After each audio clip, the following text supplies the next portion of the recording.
Hello, nous c'est Léa et Pauline, passionnées de tech. Vous écoutez Erreur 404, le podcast où l'on échange, on discute et on vulgarise la tech qui fait du bien. Parfois high-tech, parfois low-tech, mais toujours avec curiosité. Dans les transports, en cuisinant, en faisant du sport ou juste pour faire passer le temps. Laissez-vous embarquer dans nos discussions avec des invités passionnés. Mais attention, une fois lancé, vous risquez d'avoir envie de continuer. Comme disait Alain, plus on sait et plus on est capable d'apprendre. Vous écoutez un nouvel épisode d'Erreur 404.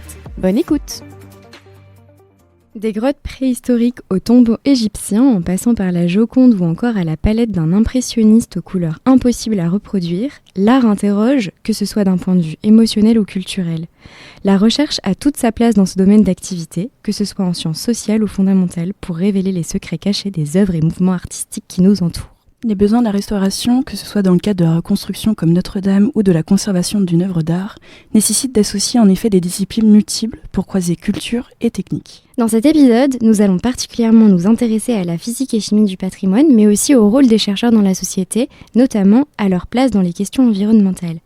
Préparez-vous à plonger dans une expertise souvent inconnue du grand public, sur laquelle on lèvera le voile aujourd'hui. Vous écoutez Erreur 404. Je m'appelle Léa, je suis passionnée de tech et je suis cofondatrice du podcast Erreur 404 et comme toujours, je suis avec Pauline. Bonjour à tous. On est très heureuse d'accueillir Nathan, notre invité du jour, pour cet épisode entre sciences et culture. Merci pour l'invitation. En tout cas, enchanté Nathan. Comme j'ai pu te le dire juste avant d'enregistrer, je suis la personne qui sera non experte. Donc je vais pouvoir te poser plein de questions. Et justement, question très simple, est-ce que tu peux te présenter ? Je m'appelle Nathan, je suis docteur en chimie. J'ai mené des recherches sur la conservation du patrimoine culturel. On pourra en parler plus tard peut-être, mais j'ai mené des recherches sur la conservation du papier, sur les soies. Aujourd'hui sur la préservation des constructions en terre crue. Je suis passionné par la chimie organique. Tout ça regroupe des matériaux organiques. Et je donne des cours également à des écoles d'art, à des étudiants en restauration, notamment du papier, parce qu'ils ont besoin d'outils chimiques pour appliquer leur traitement. On va avoir le temps d'approfondir tout ça dans le podcast.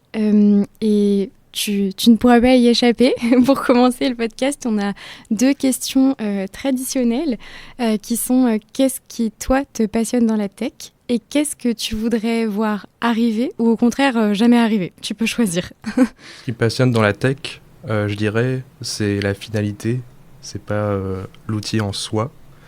Je trouve ça génial, justement, d'étudier les objets d'art en étudiant toute une panoplie d'outils physico-chimiques. Ça peut m'intéresser par amateurisme d'utiliser des outils informatiques, mais surtout physico-chimiques. Mais vraiment, ce qui me passionne, c'est l'objet, c'est la matière en lui-même. Et la seconde question, c'était qu'est-ce que je ne veux pas voir arriver par rapport à ce que je veux voir arriver ou voir arriver. Il y en a qui ont répondu je veux pas voir arriver ça, ou il y en a qui ont répondu je veux trop voir où mène, par exemple, le transhumanisme. Je suis pas sûr que je veux voir où mène le transhumanisme. Je suis pas sûr de vouloir savoir où ça mène. Je ne suis pas sûr non plus de vouloir savoir où mènent, par exemple, les abus excessifs. Oui. Les outils, quand on ne maîtrise pas ces outils, quand ils nous dépassent, l'intelligence artificielle, tout ça, quelque part, c'est des choses qui peuvent justement faire peur. Oui. Quand ces outils sont aux mains de gens mal intentionnés. Trop accessibles. Oui. Mais qui peuvent être géniaux si on les maîtrise et si ces outils ne nous maîtrisent pas. Donc je dirais que voilà, ce que je ne veux pas voir arriver, c'est des outils qui nous maîtrisent alors que ce sont nous qui devons les maîtriser. Ok, trop intéressant. Merci beaucoup en tout cas Nathan pour ta présentation. Maintenant on sait qu'est-ce qui te passionne dans la tech. Et justement pour cet épisode, on te propose de discuter sur différentes thématiques qu'on va pouvoir voir juste après. En commençant par la vision globale du monde de la recherche, en particulier du coup la recherche dans le patrimoine. Ensuite de voir un petit peu toi qu'est-ce que tu as pu faire du coup sur tes projets de recherche. Et on terminera du coup sur une partie dédiée sur ton regard sur la recherche, avec certains enjeux, et notamment environnementaux. Donc, c'est parti. Alors, on a trop hâte, on a plein de questions. Donc, comme on pourra en discuter davantage après, en se concentrant sur tes projets scientifiques et notamment ton projet de doctorat, tu as contribué aux sciences du patrimoine. Et est-ce que tu pourrais commencer par définir cette branche de la recherche pour les non-initiés, qui n'est pas forcément évidente, même par son appellation ? même pour des scientifiques. Oui. C'est un domaine qui est interdisciplinaire, c'est-à-dire où il y a plusieurs disciplines. Ça peut être les sciences naturelles, comme pour nous. Ça peut être les sciences humaines. Ça peut être l'ingénierie. Et le but, c'est d'étudier des objets du patrimoine, matériels ou immatériels, en vue de mieux les comprendre, de les valoriser et de les protéger, par exemple via la conservation-restauration. Et ce qu'il faut retenir, c'est que le patrimoine, il peut s'agir d'œuvres d'art, de monuments, mais il peut aussi s'agir, par exemple, de savoir-faire. Bah justement, on voulait en discuter avec toi parce que avec Pauline, quand on a créé le podcast, on avait notamment beaucoup parlé, je ne sais pas si tu avais pu lire ça, mais de l'article que Lidéric Bocquet, il avait publié en réponse. Donc en fait, c'était, il me semble, un article d'un grand journal, je ne me souviens plus lequel, qui critiquait l'étude qu'il avait fait sur les ricochets. Et en disant, oh là là, c'est là que notre argent public va, etc. Et en fait, Lidéric, donc ce qui montre, enfin, c'est un peu triste finalement qu'on n'en retienne que l'application. Et en fait, Lidéric Bocquet, il avait fait une réponse en disant justement, bah non, ça m'a inspiré par exemple les nanotubes. Et aussi, c'est que, je trouve que ça rejoint un peu ce que tu disais au début, c'est que la recherche se suffit en soi et c'était toute la démarche. Sans forcément en fait savoir ce qu'on va trouver et préconditionner quelque chose qu'on ne peut pas conditionner. Ouais, j'ai juste vu tout à l'heure, tu voulais rebondir sur quelque chose. Oui, je me suis dit que, en fait, on pense... c'est toujours l'humain qui manipule la matière. Il peut s'agir donc de monuments ou d'objets d'art, mais il peut s'agir aussi de paysages. Oui. Et en fait, c'est aussi une partie du patrimoine culturel. Ouais, oui. On n'y pense pas forcément, mais c'est ça que je cherchais. Justement, on en parle, c'est dans ton cas, pourquoi ça a été important du coup d'étudier la chimie du patrimoine ? Parce que c'est pas forcément, tout le monde n'est pas forcément au courant du premier abord que ça peut exister, ou en tout cas comme ça. Donc pourquoi ? Moi, j'étais pas au courant non plus pendant l'adolescence que ça pouvait exister. D'ailleurs, c'est une vocation que j'ai trouvée au fil des études, au fil de mes expériences. Je savais simplement que j'étais passionné par la chimie et par l'art, pour plusieurs raisons. La chimie, parce que c'est pas ce pourquoi je me destinais non plus quand j'étais au collège et au lycée, mais j'ai eu des profs géniaux qui m'ont... En fait, tout ça naît de rencontres souvent, les passions. C'est vrai, oui. Et il ne faut pas oublier ces gens qu'on a rencontrés, qui nous ont déterminés à leur façon. C'est des profs je me souviens d'un prof en particulier que j'ai eu en terminale qui m'a vraiment enthousiasmé pour la physique-chimie, alors qu'auparavant, ce n'était pas le cas. Je m'enthousiasmais plutôt pour la philo, et au contraire, j'étais dégoûté par la philo en terminale. Oh non. Mais c'est pas grave, après, je reste, je continue curieux à lire de mon côté. Voilà. Pour l'art...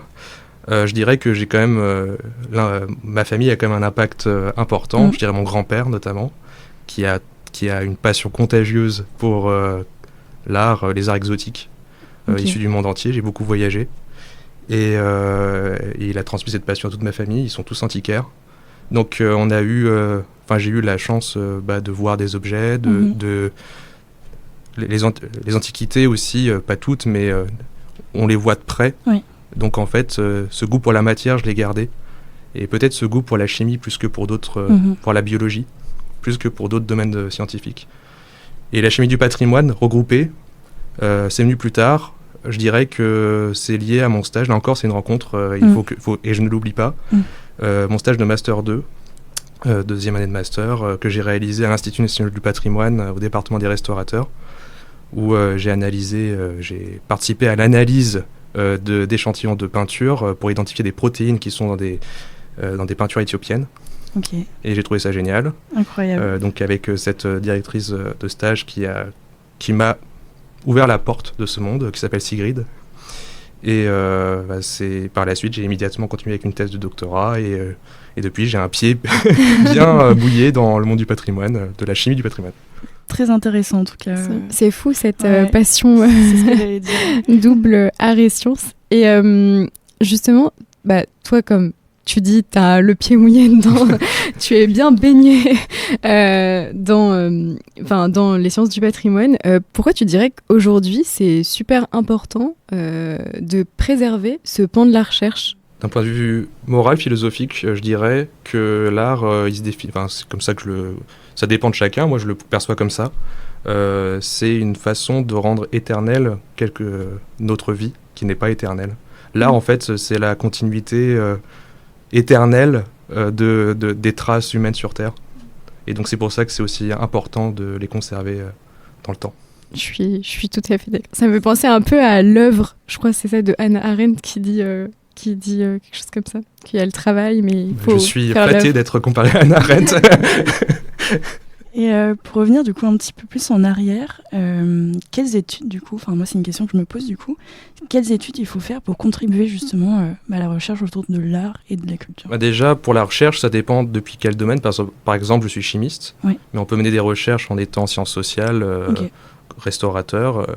Moi, par exemple, j'ai exclusivement une formation de physico-chimiste. J'ai fait une licence de physique, puis un master de chimie, Ok. un doctorat de chimie ensuite. Donc simplement, je pense être curieux, ouvert d'esprit, passionné par l'art. Donc je dirais que du moment qu'on maîtrise un sujet, on ne peut pas tout maîtriser. Je ne prétends pas être un historien de l'art, je ne prétends pas être un restaurateur, mais je sais que je peux prétendre à donner des conseils sur la chimie appliquée au patrimoine, et encore sur certains aspects de la chimie, parce que je ne maîtrise pas toute la chimie. Ok. Et toujours en lien du coup aussi avec les études, on a reçu du coup des doctorants récemment dans le podcast. Donc en tout cas moi j'ai pu découvrir ce pan de conférences, de l'importance du réseau, etc. Justement en fait, et aussi tu as parlé de rencontres qui t'ont marqué. Pour toi du coup, quel est ton meilleur souvenir dans le domaine de la chimie du patrimoine que tu as pu avoir à partir des études? Je suis très marqué par l'aspect humain, et je dirais il y a quand même des gens qui m'ont transmis ce goût, qui m'ont permis d'ouvrir les portes. Mais je dirais que si je devais dire une chose, c'est la partie enseignement. Oui.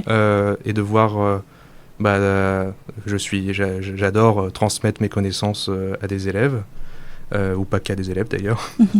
Et quand on voit des marques de reconnaissance touchantes, ça marque durablement. Merci beaucoup en tout cas sur cette petite présentation. Sur la vue d'ensemble, un peu sur la recherche du patrimoine. Exactement. Et le but du podcast, notamment de Erreur 404, c'est aussi de plonger précisément dans les sujets. Alors, c'est parti. J'ai déjà le pied dedans, je peux mettre tout le corps ça. maintenant. Là, c'est parti. Et même tous les auditeurs et auditrices avec nous. Tu as réalisé ta thèse de doctorat de chimie sur le développement d'un traitement chimique pour la conservation-restauration des documents papier, en collaboration avec la Bibliothèque nationale de France, et financé par la Fondation des sciences du patrimoine. Est-ce que tu peux nous en dire un peu plus sur l'objectif et les enjeux de ce projet ?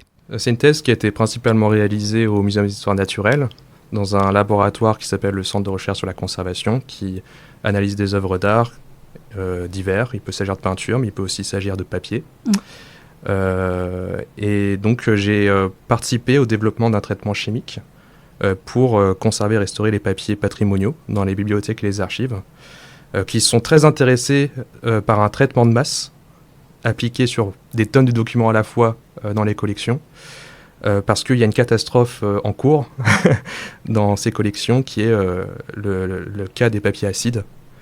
L'acidité, l'acide, c'est le principal ennemi du papier. Le papier se décompose en présence d'acide. Il y a des composants des papiers qui sont acides. Et donc, le but de ce traitement, c'était de stopper la dégradation par les acides en désacidifiant et de permettre la communicabilité des documents en consolidant les papiers. Donc, j'introduisais des petites molécules qui formaient des réseaux à l'intérieur même du papier pour les rendre plus résistants. Et donc permettre une meilleure manipulation en amoindrissant les risques de cassure. Et donc, de façon ultime, le but, c'est de permettre un traitement de masse, mais évidemment, les restaurateurs, à l'échelle de l'atelier, pourraient être aussi intéressés par ce traitement qu'on pourrait appliquer, par exemple, en immergeant le papier dans des bains contenant ces molécules, ou en pulvérisant avec un spray la solution de ce traitement sur la surface des papiers. Comment, justement, dans un projet de recherche comme ça, parce que je suppose que les échantillons, en fait, ils valent tous de l'or, quoi. Ah ouais. Pas du tout. Ouais, c'est une idée reçue. Ouais, idée reçue. Pas du tout, et je dirais que les papiers qui posent le moins problème sont souvent les plus précieux, et inversement. je peux rentrer un peu plus dans les détails. Souvent, les papiers qui posent problème, c'est les papiers 19e, 20e siècle, qui sont faits à partir de pâtes de bois et qui sont de mauvaise qualité. Alors que les papiers plus anciens étaient faits à partir de chiffons, de restes de chiffons, de lin, de chanvre, de coton. Et ceux-là, en fait, souvent, évidemment, il y a d'autres problèmes de conservation qui se posent, mais souvent, ils sont bien mieux préservés dans le temps. Parfois, un papier du 15e siècle, très ancien, européen, est mieux conservé qu'un papier 20e siècle. C'est fou.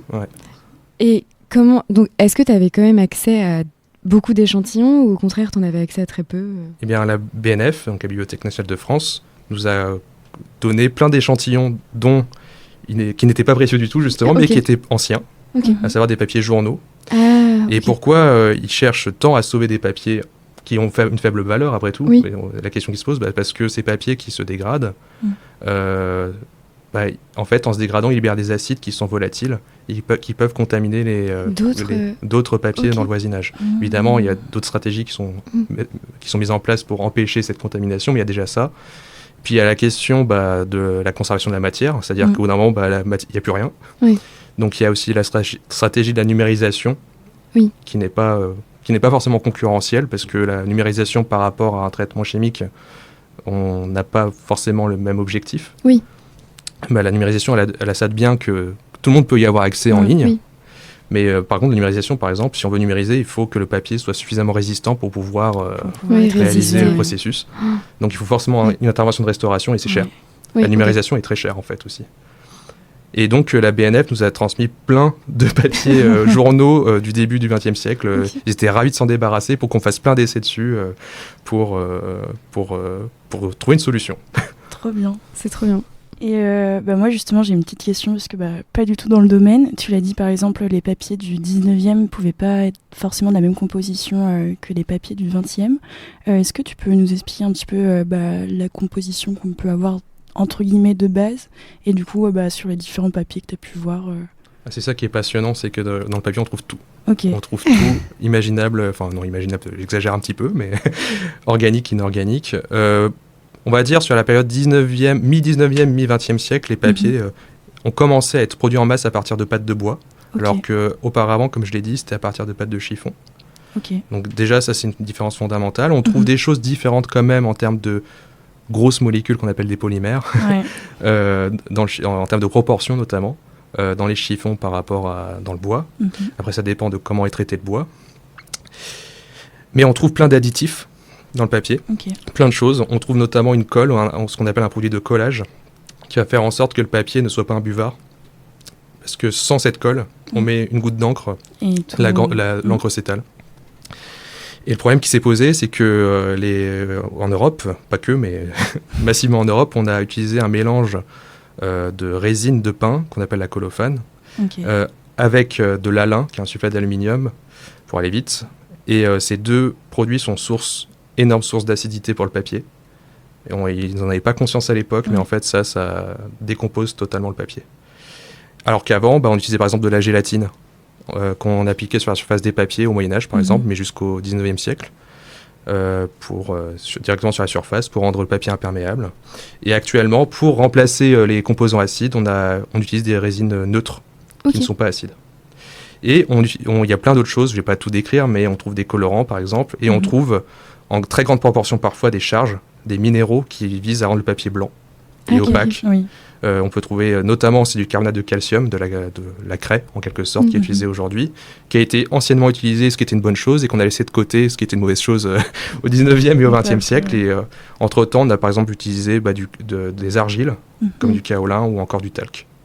Voilà, donc le papier, c'est un matériau très complexe, c'est ça, pour résumer. En tout cas, merci beaucoup pour cette petite clarification. C'est fou que ça ait persisté aussi longtemps, la gélatine, ce que tu disais du Moyen-Âge au 19e. Et encore, je suis allé vite, parce que auparavement, en Asie, on utilisait de l'amidon, par exemple.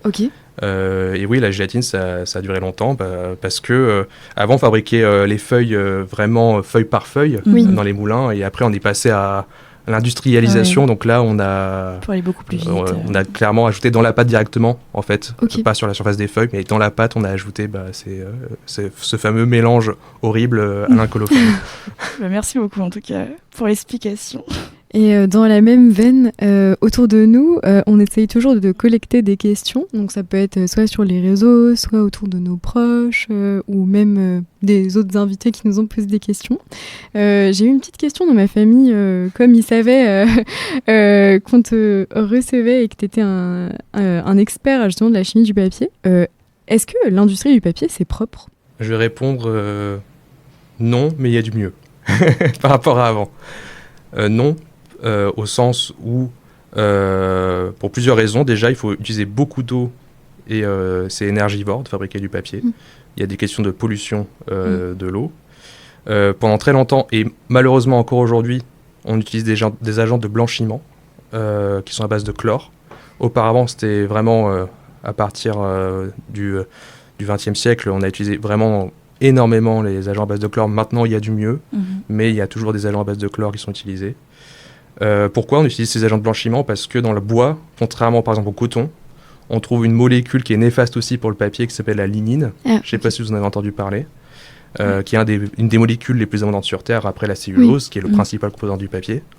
Et la lignine, en fait, c'est elle qui est responsable du jaunissement, de la couleur de base jaune, mais qui jaunit très facilement au fil du temps du papier. Donc c'est pour ça que les papiers 19e, 20e siècle sont particulièrement jaunes, parce qu'il y a de la lignine.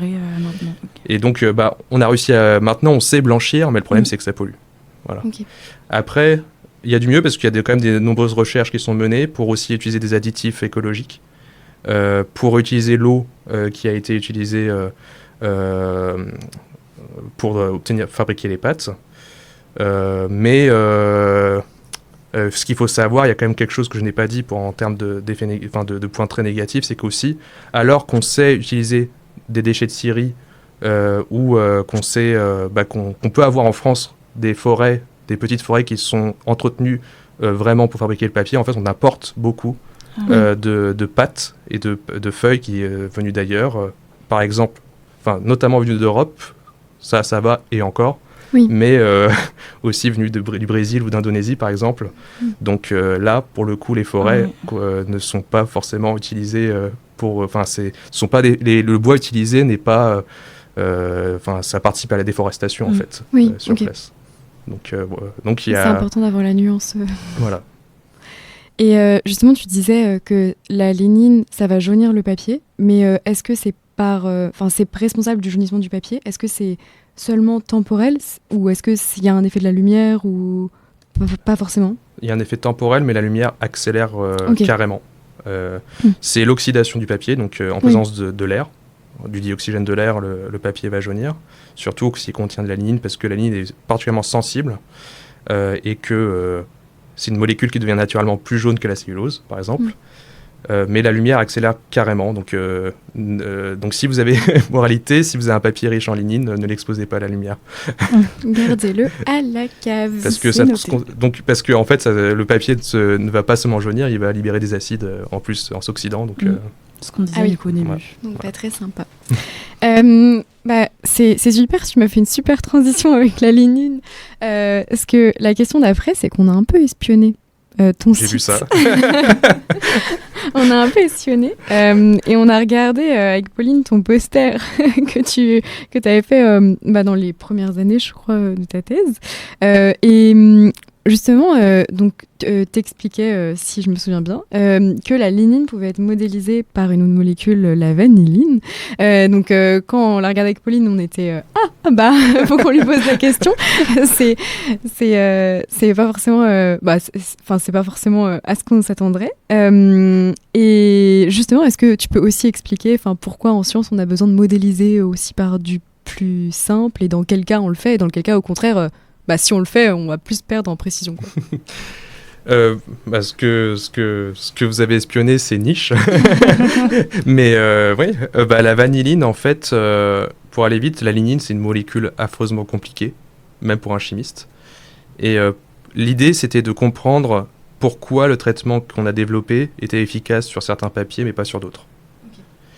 Et on a constaté que le traitement était en particulier moins efficace sur les papiers qui contenaient de la lignine. Donc on a essayé de comprendre ce qui se passait entre la lignine et le traitement. Le problème, c'est que d'étudier ça directement, c'est compliqué, parce que la lignine est affreusement compliquée. Donc c'est pour ça qu'on est passé par des molécules plus simples qui modélisent la complexité, enfin la ligne dans son ensemble, tout en étant bien sûr conscient que ça reste un modèle. Oui. Et la vanilline, c'est un modèle, je vais passer sur les aspects chimiques, mais elle ressemble à ce qu'on peut trouver dans la lignine. Ok. Donc la vanilline, c'est ce qu'on peut trouver par exemple dans la vanille. Mm. Et c'est un modèle qui est connu, exemple concret, parce que c'est un arôme qui est libéré, par exemple, lorsque le papier qui contient la lignine, 19e, 20e siècle par exemple, s'oxyde. Ah. Et c'est une molécule colorée et qui est odorante, évidemment. Mhm. Et en fait, c'est pour ça que ces papiers-là, si vous sentez de près les feuilles, vont, entre autres, vous allez reconnaître plein d'arômes différents, potentiellement, et vous pourrez reconnaître l'arôme de vanille pour cette raison-là. C'est fou. Voilà. C'est vraiment très intéressant de se dire que voilà, en fait, comme tu l'as dit, il y a beaucoup de choses du coup sur les papiers et du coup. C'est la même trouver chose, tout ça. par exemple, pour le vin d'ailleurs. S'il y a des arômes boisés, c'est parce que le vin va réagir en partie avec le bois du fût des chênes et c'est ça qui va donner l'arôme de vanille, entre autres, parce qu'il y a plein d'arômes, au vin. Très intéressant. Donc, on peut vraiment passer d'un sujet à un autre très facilement. Justement, ça me fait une très bonne transition avec un autre sujet que tu as pu faire. Comme tu l'as dit dans ta présentation au tout début, tu as du coup ensuite étudié sur la teinture des soies sauvages. Ouais. Plus difficile à teindre que la soie domestique. Est-ce que tu peux nous en dire du coup un petit peu plus? Parce que surtout, moi je suis alerte du coup sur le sujet parce que j'apprends plein de choses là à travers notre discussion. Et savoir aussi d'où t'es venue du coup cette étude. De savoir d'où est venue l'étude, à chaque fois, ça est de rencontres. À chaque fois, systématiquement. Même le papier. Parce qu'en fait, de base, j'étais passionné par beaucoup de choses, mais la passion pour le papier est venue au fil du temps. Et en rencontrant ma directrice de thèse, Anne-Laurence. Et c'est là où j'ai appris beaucoup sur le papier, c'est au cours de ma thèse. Pour les soies, c'est la même chose. C'est également une chercheuse du muséum, du même laboratoire, une autre qui s'appelle Sophie, qui m'a proposé ce projet après un autre projet de recherche que j'ai mené aux États-Unis. Donc je suis rentré en France et je suis revenu dans ce laboratoire. Donc en quoi consistait ce projet ? C'était de comprendre, comme tu l'as dit, pourquoi des soies se teignent plus mal que d'autres. Nous, ce qu'on connaît en Europe très bien, à 95% du temps, c'est les soies domestiques. Je ne sais pas si vous le savez, les soies, c'est essentiellement constitué de protéines. Et ces soies, elles sont fabriquées par des insectes, les vers à soie. Et pour la soie domestique, c'est le Bombyx mori. Donc le ver de Bombyx mori qui fabrique cette soie, la soie domestique. Mais en fait, en réalité, dans le monde, il existe plein d'espèces qu'on appelle soie sauvage, vers à soie sauvage, qui fabriquent des soies. Notamment partout dans le monde, mais c'est notamment vrai en Asie du Sud-Est et en Afrique.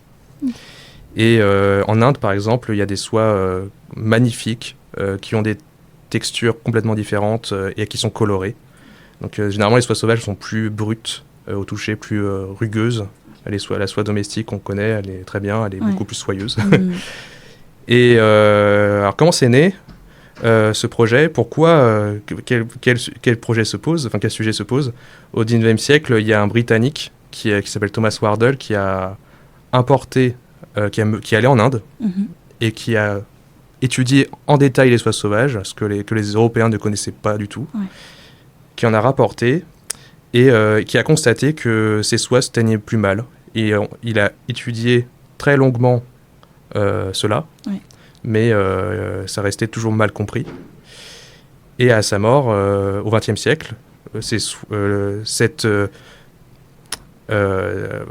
incapacité de certaines soies sauvages à bien se teindre, elle n'a pas du tout été étudiée. Et ça, des anthropologues de l'EHESS l'ont bien vu. Ils ont parmi d'autres personnes, redécouvert les travaux de cet entrepreneur britannique, Thomas Wardle.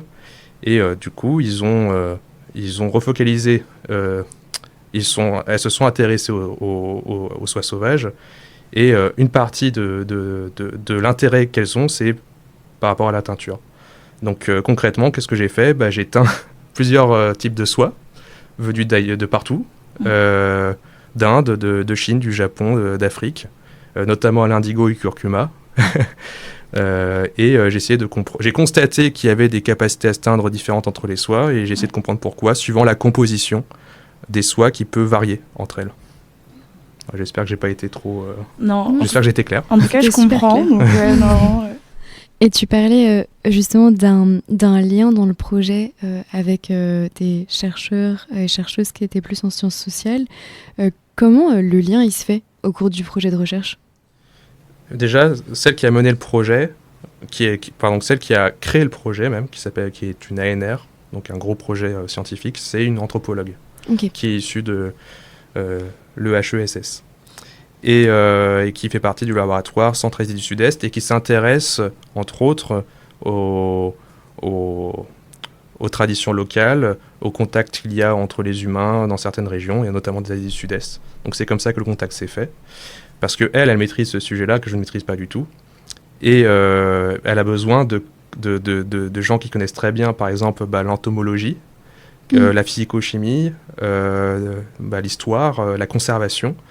Donc, elle a contacté plein de personnes, dont ma chef directe au Muséum d'histoire naturelle et moi, qui sommes physico-chimistes. Donc voilà comment ça s'est fait.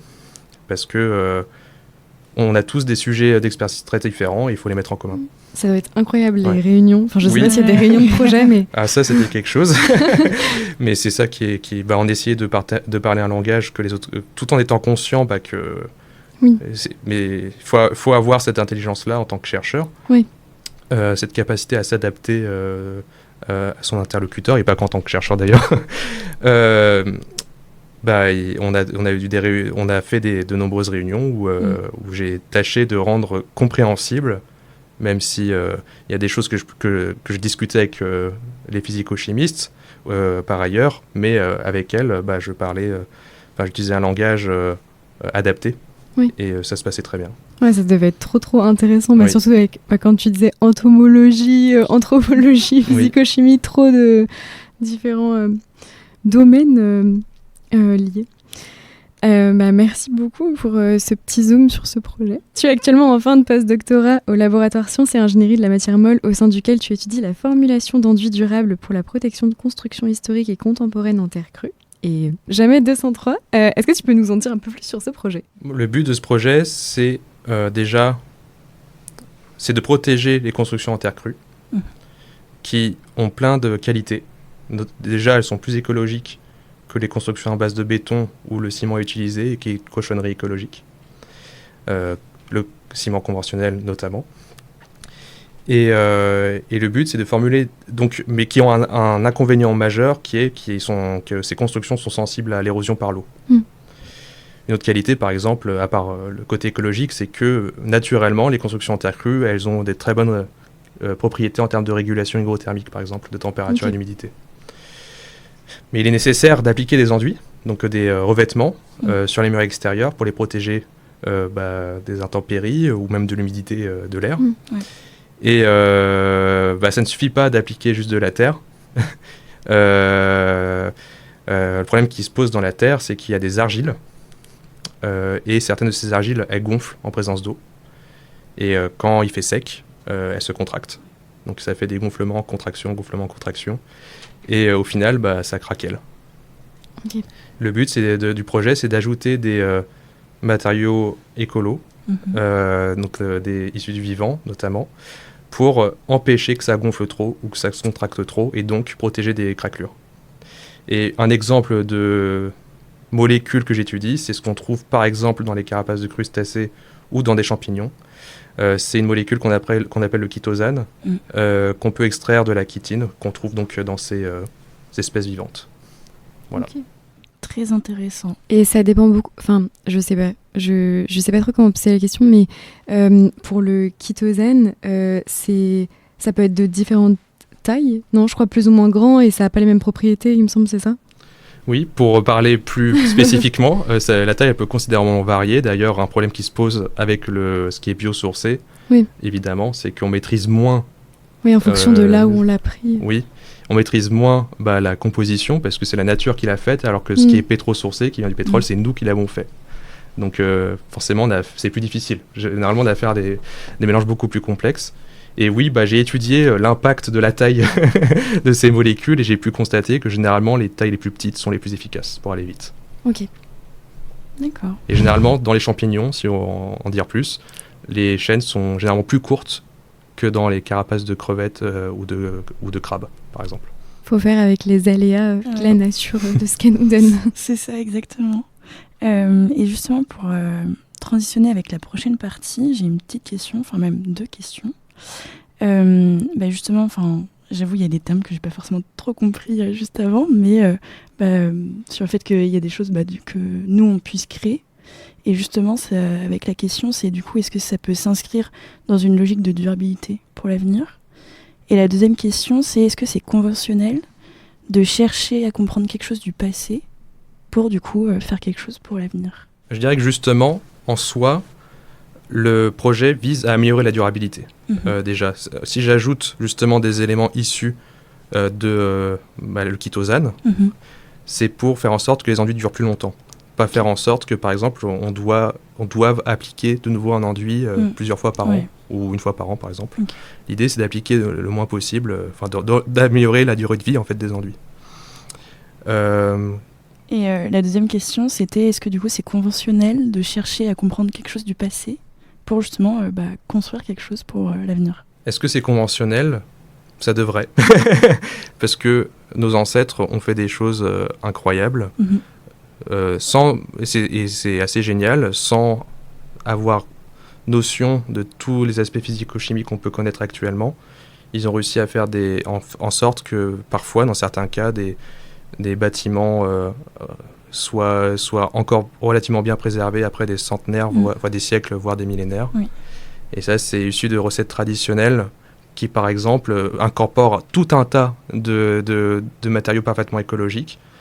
Un exemple, la bouse de vache. Dans la bouse, on trouve des microbes qui fabriquent, par exemple, de la cellulose, donc des petites fibres. Et naturellement, ces petites fibres, elles apportent de la résistance à l'enduit. Mais il y a tout un tas de recettes traditionnelles, d'ailleurs, dont je me suis inspiré pour trouver, moi, des solutions actuelles. Donc ça, c'est un exemple pour mon projet de recherche, mais évidemment, c'est le cas pour plein de recherches appliquées. De toujours aller sourcer ce qui a été fait. Et on a parlé du papier, finalement nos ancêtres préservaient mieux, nos ancêtres du Moyen-Âge préservaient mieux le papier que ceux du 19e et 20e siècle. En fait, le 20e siècle, souvent, il y a beaucoup de choses néfastes pour le patrimoine qui ont, pas que, je ne veux pas généraliser, mais quand même, qui ont été faites. Okay. Sans doute, souvent à cause de la corrélation avec l'industrialisation. Je trouve que c'est hyper juste ce que tu dis sur parfois l'humain va avoir un peu tendance à réinventer la roue, dire non mais ça on arrête, alors que finalement la solution elle existait déjà. Elle est dans le passé quoi. Pour les constructions c'est exactement ça. En fait on est en train de revoir on est en train de réétudier des recettes traditionnelles parfois appliquées de façon très locale mais avec des molécules qui sont en fait parfois mal connues. Et on essaye de bien comprendre pourquoi en fait ces molécules sont efficaces, ou en tout cas ces mélanges de molécules sont efficaces. Ça on ne le sait pas encore, mais c'est passionnant. Oui, c'est trop intéressant. Et justement, on a eu la chance d'en savoir un peu plus sur tes projets de recherche et de comprendre aussi davantage un peu les techniques que tu as utilisées.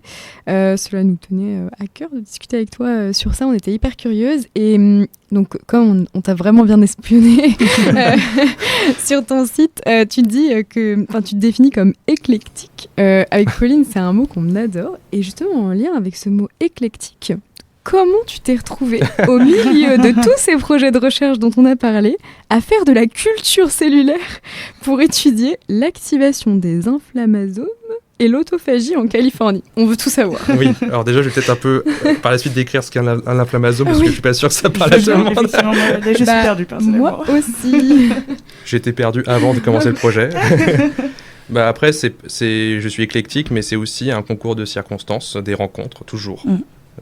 Moi, souvent, c'est des rencontres j'ai des passions, mais qui déterminent mon parcours, mais j'ai aussi des gens qui ont déterminé mon parcours, de véritables rencontres. Quand j'étais en master de chimie, j'ai réalisé un premier stage en Californie, donc il y a un institut qui s'appelle le Scripps Research à San Diego, qui mène des recherches en chimie et en biologie appliquée médicale.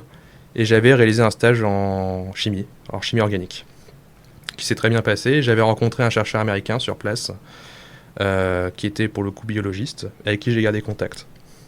Ce qui s'est passé, c'est quelque chose dont on peut parler d'ailleurs éventuellement, c'est que j'ai soutenu ma thèse de doctorat en 2021, donc c'était période Covid, oui. mais je dirais qu'il y a aussi un problème systémique. J'ai été au chômage pendant longtemps, oui. Et j'ai eu beaucoup de mal à trouver un travail à l'issue de cette soutenance de ma thèse. Et c'est quelque chose dont on pourrait reparler, mais là je vais parler d'abord de cette expérience.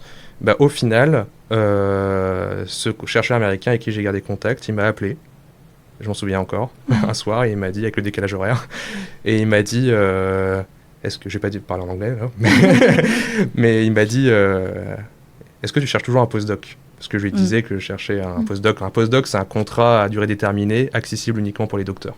Ok. Et je lui ai dit oui. Et il m'a dit, je sais que tu n'es pas microbiologiste, je sais que tu n'es pas spécialiste en système immunitaire, mais j'ai peut-être quelque chose pour toi. Je reviens vers toi. Est-ce que tu es intéressé ? Moi, je fais oui. Oui. C'est ça, il faut saisir les opportunités. Oui. Et en plus, je sais que ça va m'intéresser parce que quand même, c'est pas de la recherche. J'ai pas une intelligence très abstraite, j'ai plutôt une intelligence très concrète. Et j'adore la matière. Et le domaine médical, c'est quand même quelque chose le domaine biologique, c'est quelque chose qui m'intéresse quand même beaucoup. Et je me suis dit, c'est quand même une opportunité incroyable de faire un postdoc à l'étranger de cette façon. Je vais vers des entreprises ou des laboratoires en France et je dois toujours prouver ce que je vaux. Oui, là, il y a quelqu'un qui m'appelle, qui fait « j'ai confiance en toi, j'ai envie de te recruter ». C'est incroyable. C'est pas ta thématique, mais je te fais confiance. C'est fou. C'est exactement ça. Et donc, il m'a dit que c'était bon. Et c'est pour ça que je me suis retrouvé à partir un peu de zéro et à faire un contrat dans le domaine de la microbiologie pour expliquer ce projet. Le but, donc, c'était à terme, de prévenir, voire de guérir des maladies neurodégénératives, du style Alzheimer, Parkinson, tout ça. Parce qu'il y a une corrélation qui a été faite entre réponse inflammatoire excessive et risque de développer ces maladies. Les inflammasomes, que je ne vais pas décrire, ont un lien avec la réponse inflammatoire.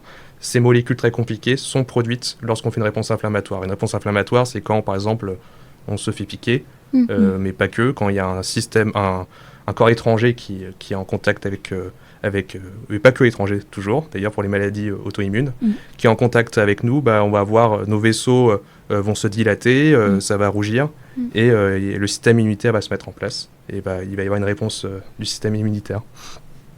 Moi, mon but, ça a été de trouver une voie pour les cellules humaines, donc c'est pour ça que je me suis retrouvé à cultiver des cellules humaines, ce que je n'avais jamais fait avant, et j'ai beaucoup appris, et d'étudier à quel point la réponse inflammatoire est atténuée en m'intéressant à un autre processus cellulaire qui s'appelle l'autophagie. Je ne sais pas si vous avez déjà entendu parler de ce processus. Alors, un petit peu, mais je veux bien que tu expliques davantage. Pour aller vite, c'est un processus qui se met par exemple en place lorsqu'on fait un jeûne. C'est l'autophagie, c'est se manger soi-même, en grec, étymologiquement. C'est le processus d'une cellule à se nettoyer, son intérieur, on va dire, l'intérieur de cette cellule. Et par exemple, un exemple de corps qui peut être nettoyé dans une cellule, c'est les protéines pour relarguer des acides aminés. C'est pour ça que l'autophagie se met en place dans le corps lorsqu'on fait un jeûne, c'est que comme il n'y a pas de protéines qui arrivent, ou d'acides aminés qui arrivent, la cellule va puiser dans elle-même, dans ses ressources, pour libérer des acides aminés. Et il y a une corrélation qui a été faite, mal comprise, entre autophagie plus importante et réponse inflammatoire diminuée. Donc, si vous avez bien compris, le but, c'est de faire en sorte d'atténuer la réponse inflammatoire, parce que l'hypothèse, c'est que lorsqu'on atténue la réponse inflammatoire, il y a moins de risques de développer des maladies neurodégénératives. Donc j'ai essayé plutôt de trouver des voies pour stimuler l'autophagie en vue de diminuer la réponse inflammatoire et de prévenir les maladies neurodégénératives. Je suis impressionnée, personnellement.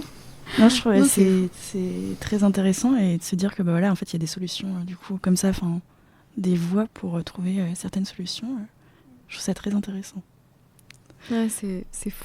Bah, écoute, peut-être que ça peut être aussi intéressant, comme tu disais, d'aborder la difficulté de trouver un poste. Oui. Parce que c'est vrai que j'avais l'idée reçue. Enfin, je sais qu'on disait ça à la fac, de « Ah non, mais c'est pas grave, un postdoc, c'est super facile à trouver. C'est plus le poste permanent qui est difficile à trouver. » Mais enfin, du coup, je trouve que c'est intéressant d'avoir aussi la vraie version, quoi, pas les ondits de couloir, quoi. Je ne savais pas que des personnes pouvaient dire que c'était facile de trouver un postdoc.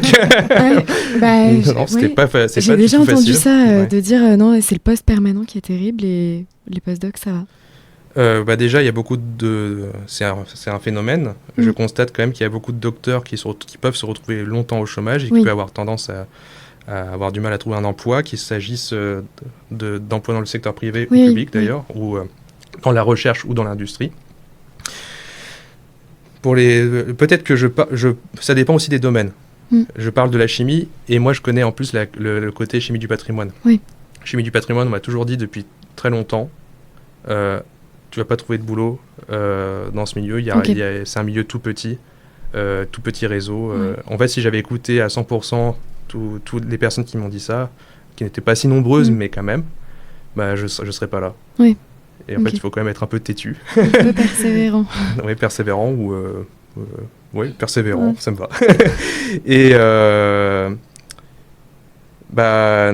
ce qui peut se passer, c'est que les quelques postes qui se créent dans le patrimoine, mais je dirais quand même que c'est aussi valable dans d'autres domaines. On parle là des sciences naturelles, mais je suis convaincu que ça peut être le cas dans d'autres domaines scientifiques, humaines, par exemple. C'est que c'est difficile de trouver des financements. On peut postuler pour des offres qui sont en réalité balisées déjà pour certaines personnes. Ça a été mon cas, par exemple. Je veux dire, j'ai postulé pour des offres et en fait, j'ai compris que ces offres, je n'avais aucune chance. Simplement, l'offre avait été publiée parce qu'elle devait être publiée. Mais en fait, elles étaient déjà balisées pour d'autres personnes. Okay. Ah, ça, c'est... Voilà. Ouais, c'est pas toujours arrivé. Parfois, j'étais pas... il y avait d'autres candidats qui étaient meilleurs que moi et c'est tout à fait normal. Et ça arrive. Mais ça arrive souvent que ce soit dans ce cas-là. Et j'ai pu constater ça et je me suis dit, ah oui, mais je vais jamais trouver un poste, en fait. Et je dirais qu'au retour des États-Unis, j'en parle là, mais j'ai été confronté au cas inverse. Le poste sur les soies sauvages, en fait, était balisé pour moi. Oui. Et le poste a été obligé d'être publié. Donc d'autres candidats ont candidaté. Enfin, d'autres personnes ont candidaté. Et moi, je trouve que ce cas de figure est anormal et source de stress pour tout le monde, que ce soit pour la personne pour qui c'est balisé et pour les candidats qui, en fait, ne sauront peut-être jamais, mais parfois sauront qu'ils n'avaient aucune chance. Et je trouve ça profondément injuste. Et prépare aussi un recrutement dans lequel ils ont espoir. Oui, exactement. Moi, j'ai une question par rapport à ça. Quelle est la proportion, du coup, de postes qui sont disponibles par rapport au nombre de doctorants Alors là, j'ai vraiment pas de chiffres. Tu parles de contrats post-doctoraux Oui, ou même du coup de postes permanents. C'est ça, les postes permanents, je n'ai pas annoncé, mais c'est officiel. J'en ai obtenu un. Je vais être maître de conférence bientôt. Il y a quand même très peu de postes. Je n'ai pas de chiffres en tête.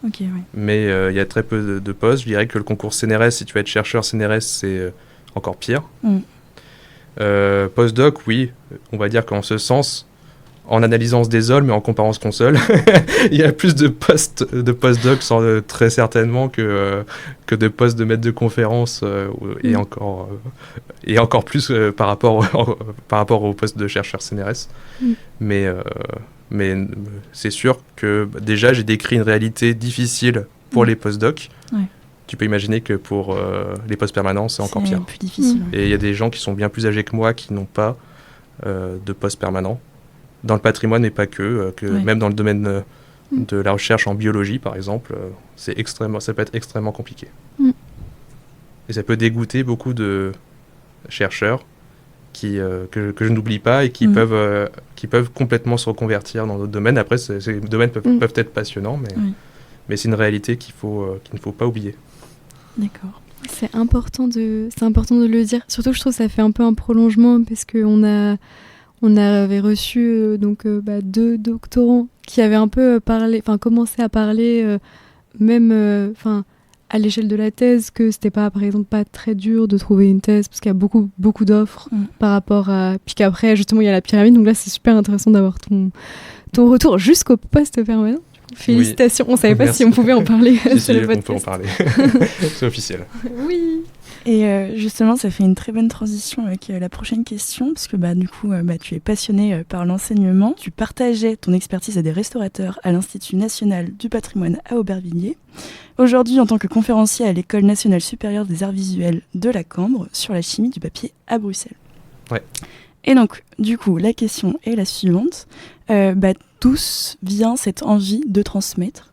Et après, j'aurai une petite question pour rebondir. Je trouve que ça, dans tout domaine, y compris dans la recherche bien sûr, ça n'a aucun intérêt de tout garder pour soi, d'avoir des connaissances, des savoir-faire, de les maîtriser en partie, et de garder ça pour soi. Ça n'a aucun sens. La vie telle qu'elle est faite, c'est pas simplement d'accumuler, c'est de partager.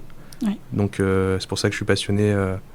Je me sens passionné aussi par ailleurs. J'ai un véritable goût pour la transmission et à chaque fois, j'étais aussi parce que je suis sensible aux relations humaines et quand on enseigne, on peut ressentir des sentiments qu'on ne ressent pas forcément quand on mène des recherches. C'est vrai. Pas toujours. Pour faire un petit parallèle, c'est vrai que, comme tu l'as dit, ça touche toujours avec des rencontres qu'on peut avoir et typiquement pareil. Moi, c'est par exemple l'histoire géo qui m'a vraiment été hyper bien expliquée avec un professeur qui était vraiment marquant. Et je trouve qu'effectivement, ça peut totalement changer la trajectoire d'un étudiant ou autre. Donc, ça, en tout cas, on ressent la passion que là, tu peux avoir. La seconde question est la suivante. À quel point, selon toi, le chercheur doit-il s'impliquer dans la médiation scientifique et du coup dans la transmission ? À 100%. Un chercheur, il a vocation à créer de la connaissance, mais aussi à la partager. Évidemment, ça dépend si on travaille en entreprise et qu'on a des secrets professionnels, mais quand même, quand il n'y a pas de secret professionnel, le but de la recherche, c'est de la partager, c'est pas que de l'accumuler pour soi. Ça n'a aucun sens, ça sert à rien. J'en profite pour te demander justement, ce sera quoi ta part d'activité liée à l'enseignement dans ton futur poste ? Concrètement, à terme, 192 heures par an. Ah oui, oui, donc c'est 50% du temps enseignement, 50% du temps recherche pour aller vite. C'est trop bien. Donc c'est vraiment, c'est le métier rêvé pour moi en fait. Oui, c'est incroyable. Voilà. Et tu sais déjà, je sais pas comment ça se passe, quand tu candidates à un poste où il y a de l'enseignement et de la recherche, est-ce que tu sais déjà quelles activités tu vas avoir en termes d'unité d'enseignement est-ce que tu sais quelles activités tu vas avoir en termes de recherche, quels axes, ou est-ce que ça se développe au fur et à mesure ouais. J'ai des idées globales pour la recherche. Par exemple, je vais travailler sur la dépolymérisation. Donc pour expliquer simplement, la polymérisation, c'est quand on fabrique des polymères, donc des très grosses molécules en partant de petites molécules. Moi, je vais travailler sur la dépolymérisation, c'est-à-dire partir de grosses molécules pour obtenir des petites molécules qu'on va valoriser ensuite. Ça passe par l'étude de la biomasse, donc du vivant, des molécules qu'on trouve dans la nature, des polymères qu'on trouve dans la nature, ou encore des plastiques. Donc deux axes, valoriser ce qu'on trouve dans la nature pour fabriquer, plutôt que d'utiliser des ressources fossiles. Et valoriser le recyclage, les produits du recyclage. Donc c'est un poste qui s'inscrit parfaitement dans la chimie verte, idéalement. Pour la partie enseignement, c'est en cours de montage, c'est en cours de discussion. Je sais déjà quelques cours que je suis susceptible d'enseigner, ça peut être très varié. À terme, il sera évidemment question qu'une partie de mes cours porte justement sur la dépolymérisation, sur la chimie de l'environnement, tout ça. Oui. Mais c'est en cours de construction, donc je ne peux pas en dire davantage maintenant. Ok, trop bien. Et les projets de recherche, évidemment, peuvent être amenés à évoluer au cours du temps, en fonction des besoins ou même des collaborations. Exactement. Aussi, laboratoire ou industriel. Et des rencontres. Et des rencontres, comme on l'a dit. C'est... Comme tu parlais de chimie verte, On a posé une question à nos premières invitées, donc Lisa et Agathe, qui faisaient un tour de vélo en Europe, qui sont encore en train de le faire, pour partir à la rencontre des femmes qui pratiquent l'agroécologie. Et on leur a demandé, qu'elles étaient toutes fraîchement diplômées de l'ESPCI, c'est quoi le rôle du chercheur ou du scientifique en général dans la société par rapport aux questions environnementales, selon toi? Essentiel, primordial, crucial. On ne peut pas faire sans. Qu'est-ce que je pourrais dire? Les scientifiques, les chercheurs, sont les personnes qui créent la connaissance, qui démontrent les phénomènes négatifs liés à l'impact sur l'environnement de l'action humaine, qu'il s'agisse de la pollution, de l'impact sur la biodiversité, du réchauffement climatique, entre autres. Et donc, pour moi, c'est crucial que le scientifique soit conscient et cohérent avec ce qu'il sait, qui est une vérité. Et dans tout domaine, il doit faire avec. Donc, par exemple, un domaine que je connais bien, c'est le monde du patrimoine. Donc, un exemple concret, c'est que même si ça peut paraître à petite échelle par rapport à d'autres domaines, par exemple la construction, que je connais bien aussi. Donc là aussi, il faut adapter sa pratique, mais là, on a vu clairement qu'avec un projet que je mène actuellement, on adapte justement la pratique. Par exemple, pour la conservation du papier, il faut adapter ses pratiques également. Il ne faut pas utiliser il faut utiliser beaucoup moins, dans la mesure du possible, les énergies, les matières, les ressources fossiles. En fait, il faut défossiliser les traitements en appliquant des traitements biosourcés, par exemple, et en prenant en compte le fait que de l'impact sur l'émission de gaz à effet de serre également. Donc, c'est des recherches, c'est des enjeux que le scientifique doit... Il est tellement en première ligne de mire et il connaît tellement bien, il est censé tellement bien connaître ces questions-là qu'il a un devoir, c'est un devoir en fait pour lui d'être cohérent avec ce constat. Et dans la communication par rapport au grand public, il se doit d'être clair, rigoureux et d'être pédagogique sans être dogmatique. Il a un devoir, un scientifique, un chercheur, c'est un éclaireur, c'est pas un décideur. Oui. Et les décideurs, c'est pas notre rôle. Les hommes politiques ou les femmes politiques sont élus pour ça. Nous, on est là pour être le plus clair possible. C'est pas toujours le cas, malheureusement, mais c'est en tout cas le but ultime. Je trouve que c'est une super belle image. Au tout début, quand on a créé le podcast, on avait un peu feuilleté les différentes années des baromètres de l'esprit critique. Et justement, c'est trop triste, en fait. On voit vraiment, à partir de la crise du Covid, où justement, il y a beaucoup de scientifiques qui ont été surmédiatisés. Oui. Je pensais exactement la même chose. Voilà. Et justement, avec la question du... C'est vrai qu'on n'en a pas parlé, mais le fait que certains scientifiques vont publier beaucoup pour essayer de survivre au publish or perish, publier beaucoup de papiers pour avoir un score de référencement de toutes leurs recherches qui augmente, et être un peu plus famous, si on vulgarise ça dans le monde de la recherche. Et je trouve que c'est super intéressant l'image de l'éclaireur et pas du sachant, quoi. Oui.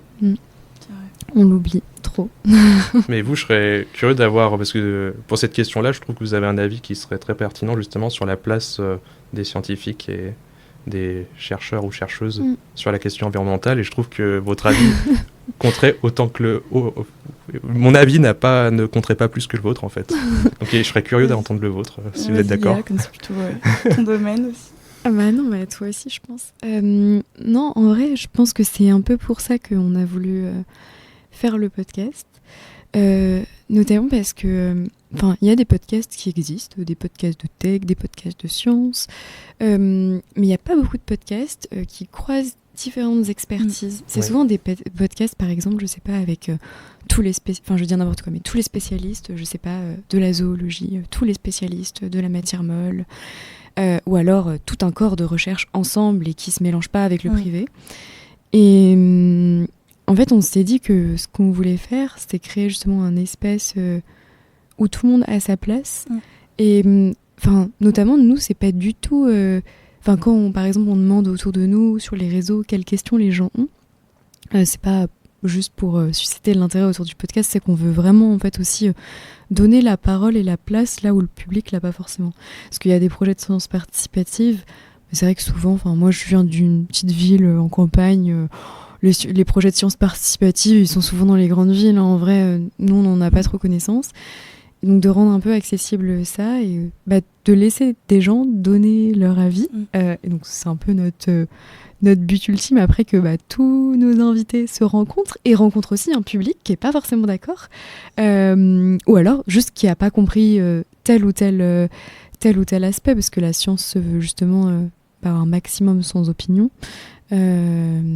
Mais ouais, voilà. Donc je trouve que le public n'a pas forcément assez sa place si on retire un peu les capitales, les grandes villes, parce que c'est vrai que à Paris, même j'ai plein d'amis qui ont pas du tout fait de sciences, mais qui font quand même des sorties de sciences le week-end et tout ça, mais c'est quelque chose qui est vraiment très urbain.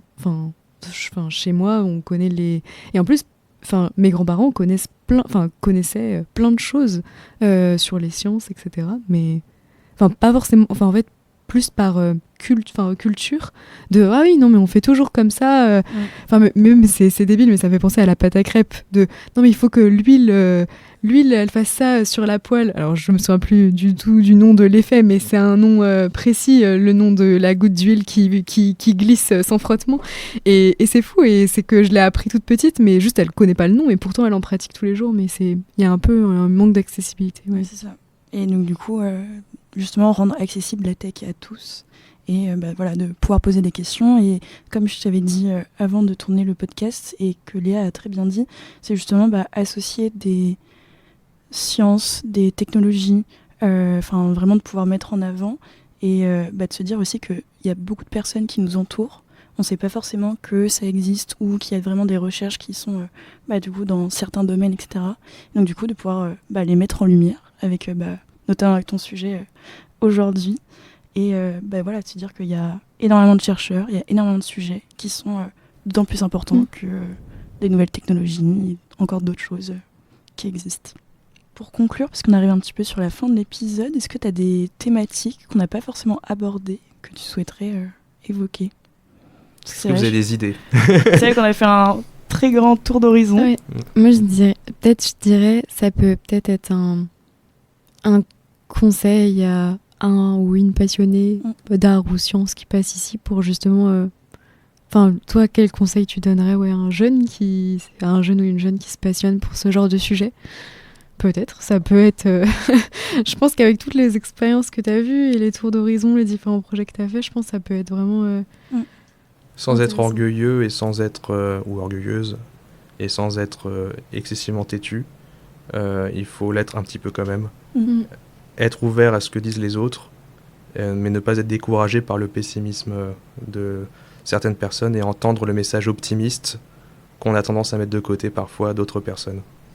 Il faut être lucide sur les aspects négatifs de plein de choses, mais c'est pas une raison pour pour ne rien faire, pour laisser tomber. Parce qu'il y a souvent à côté des gens qu'on rencontre qui sont peut-être plus rares, mais ou peut-être pas, mais on fait moins attention à ces personnes-là qui au contraire sont bienveillantes et très optimistes, et il faut pas oublier d'écouter ces personnes-là en fait. Ça va pas être découragé par ce qu'on peut dire, etc. Il faut être lucide sur une situation qui est difficile, mais ne pas laisser tomber si on est passionné. Très belle conclusion. Merci beaucoup, Nathan. On fera aussi, partagera aussi aux auditeurs et auditrices, comme on le fait toujours, une page Notion avec des ressources complémentaires. Donc si on a certains qui veulent aller plonger dans tes publications sur le papier et tout ça, mais aussi d'autres ressources, articles que tu pourras nous transmettre et qu'on pourra aussi... nous, on reprend toujours toutes les définitions, les mots un peu techniques pour justement rendre accessible l'écoute. Merci beaucoup en tout cas. Merci à vous, beaucoup à toi, c'était Nathan. super. Vous avez pu découvrir dans ce podcast l'univers des sciences du patrimoine. Entre interdisciplinarité, enseignement et impact environnemental, on espère que cet épisode vous aura plu et aura attisé votre curiosité pour en savoir plus. À bientôt! C'est déjà la fin de cet épisode d'Erreur 404. On espère que cela vous a plu et que vous avez appris quelque chose d'utile ou d'inspirant. Si c'est le cas, n'hésitez pas à nous le dire en laissant un commentaire, en mettant 5 étoiles sur les différentes plateformes d'écoute et en partageant autour de vous. Pour prolonger la discussion, vous pouvez également nous retrouver sur Instagram, TikTok ou LinkedIn sous le nom Erreur 404 Podcast. On se retrouve bientôt pour un nouvel épisode. D'ici là, restez curieux et curieuses et souvenez-vous, plus on sait et plus on est capable d'apprendre. À bientôt sur Erreur 404.